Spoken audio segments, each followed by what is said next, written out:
Hey foodies! Ever wondered why your pasta sticks together or why your pancakes always burn? Don't worry, you're not alone. Today, we're diving into common cooking mistakes that sneak into our kitchens and, of course, how to fix them. Let's level up your cooking game together.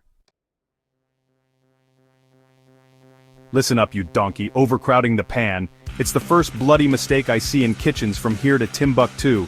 You think you're saving time, tossing everything in at once like you're having a fire sale? All you're doing is steaming your food, not cooking it.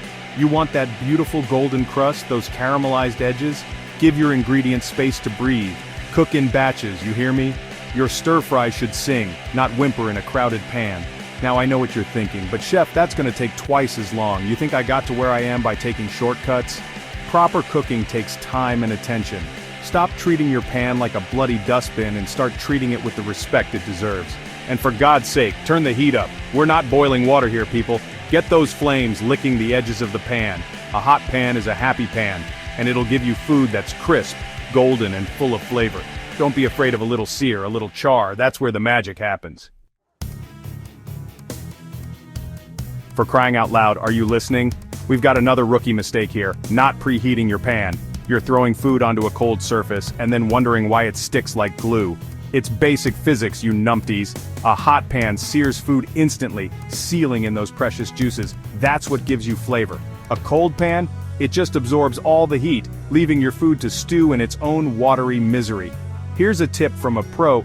Get that pan screaming hot before you even think about adding oil. How can you tell? Easy. A few drops of water should dance and evaporate on contact.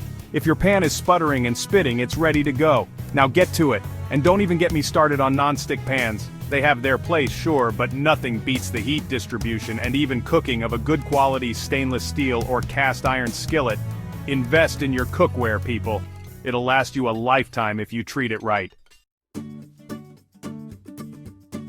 Chapter 3. Alright bakers, let's talk about flour. You see this? This bag of flour is not your enemy. It's the foundation of beautiful cakes, fluffy bread, and perfect pastries. But you have to treat it with respect. Scooping flour directly from the bag is a one-way ticket to disaster. You'll end up with dense, heavy, and downright depressing baked goods. And nobody wants that. The key is to use the spoon and level method. It's simple, it's accurate, and it'll save you a world of disappointment. Use a spoon to lightly scoop flour into your measuring cup. Don't pack it down. Then use the back of a knife to level off the excess. That's it. No more guessing, no more dense cakes, just perfect baking every single time. And while we're at it, let's talk about sifting. Yes, it's an extra step, but trust me, it makes a world of difference. Sifting aerates the flour, resulting in lighter, fluffier baked goods. So don't be lazy. Get yourself a sifter and use it. Your cakes and cookies will thank you for it. Chapter 4. Right, meat lovers, gather round. This next mistake is a cardinal sin. Cutting into your meat straight after cooking is like stabbing it in the heart and watching all those delicious juices bleed out onto the cutting board. You've spent all this time cooking that beautiful steak to perfection. Don't ruin it now, let it rest. I'm not asking for much, just 5 to 10 minutes for a steak, a little longer for larger cuts. Resting allows the muscle fibers to relax, reabsorbing all those flavorful juices.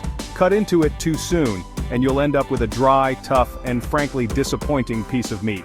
Nobody wants to chew on a piece of leather, so be patient, let it rest, and then carve it against the grain for maximum tenderness. You'll be rewarded with a juicy, flavorful masterpiece. And don't even think about skipping this step. It doesn't matter if you're cooking a steak, a roast chicken, or a pork tenderloin. Resting is non-negotiable. Treat your meat with respect and it will reward you tenfold. Chapter 5. For the love of all things holy, sharpen your knives. A dull knife is a dangerous knife. You're more likely to slip and cut yourself with a blunt blade than with a sharp one. And frankly, it's just unprofessional. A sharp knife glides through food with ease, making prep work a joy. A dull knife? It's like trying to chop vegetables with a butter knife. It's a recipe for disaster. Invest in a good quality honing steel and learn how to use it. It only takes a few seconds to keep your knives in tip-top shape.